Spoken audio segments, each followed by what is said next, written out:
What's going on, guys? Just want to give you a quick off-season update on what's going on with the cars.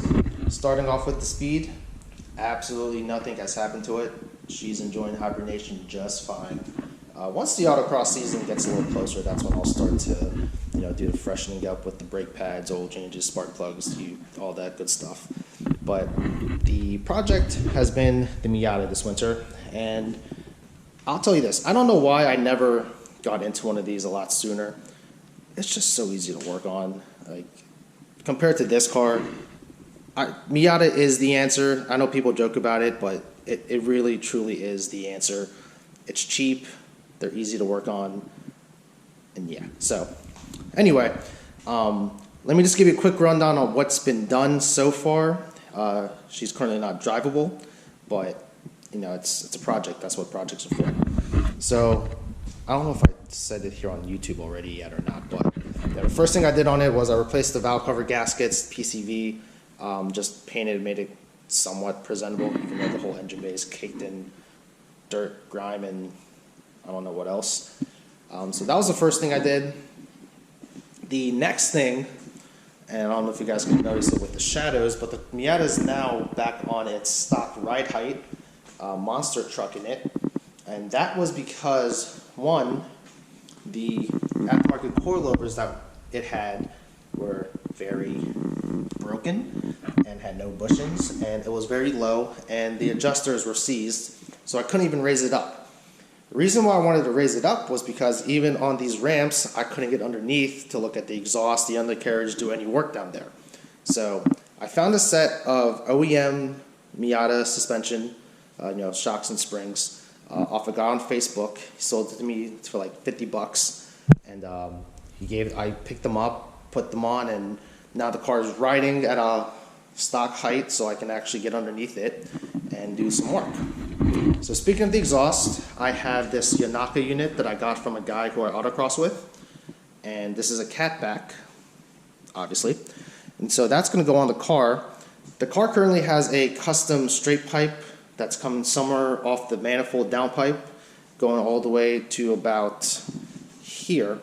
So I'm going to have to figure out a way to get some sort of a flange onto that custom piece so I can hook up the catback, because this catback is still in perfect condition, and I don't want to have to cut that up just so I can fit it onto some exhaust shop cut and weld job. So that's the next step. Moving on back to the front, earlier today I actually took out the cruise control. Since it is going to be a track car, there's really no need for me to have it. And it just frees up this little pocket here in case I ever need it for something. And I have a free space to run wires into the footwell if I ever need to run gauges or something like that. That was a quick job. It took like 20 minutes to do everything. And again, that just goes back to these cars are so easy to work on. So, coming back to the middle of the car, I also plan on replacing the doors. Now, the doors themselves are structurally fine, but they have power windows in them, because this is a power window car. The guy I bought the suspension from has a set of manual doors that he's willing to sell me, and I figure it might just be easier just to swap out the doors, especially if his doors are lower mileage, have less rust, and will still bolt up just fine, and plus I'll get the manual windows. The manual windows, I really just wanted it for simplicity's sake, just one less electrical component to fail, and I mean it's going to save me probably a couple pounds when it comes to the final weight of the car. So that's also in the plans to get done as well. And along with that, I'm going to have to do something about the windshield. I don't know if the car is going to pass inspection with this much of a crack. I've heard it's like 6 inches is the most they allow, and that's definitely more than 6 inches. But again, I might just leave it there for now and see if they do say anything. If not, then I might be able to kind of hold off on that for the time being. After all that is said and done, that kind of gets me to the end of what I would call, phase one for the car. Just to kind of get it into a somewhat drivable condition, at least. Next month, hopefully I have, everything lined up correctly, but next month I do have a buddy who's going to be doing the body work on the car, so that's the rocker panels, the rear quarters, any of the rust spots. Hopefully you can address the frame rails that are bashed in, and I did find a couple of rust holes in the floor pans as well. Surprisingly, the car doesn't look too bad. I'm not a body guy, so I can't tell you if it's truly a basket case, but to me at least, for a car this old with this many mileage, I didn't really expect it to be this good.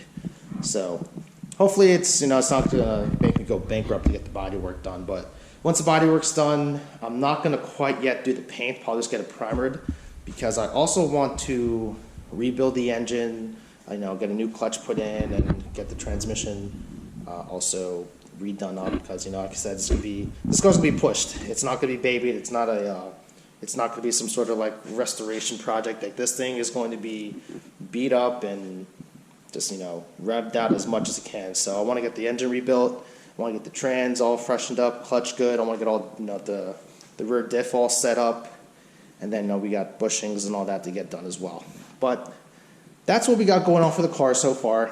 If you guys want to stay updated, the best option is to actually follow me on Instagram, just because I post frequently on there, stories, reels, and actual picture posts as I'm doing the work.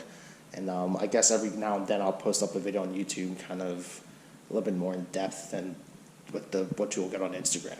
But as always, thank you to the 7 people that watch my stuff, and I will talk to you guys later.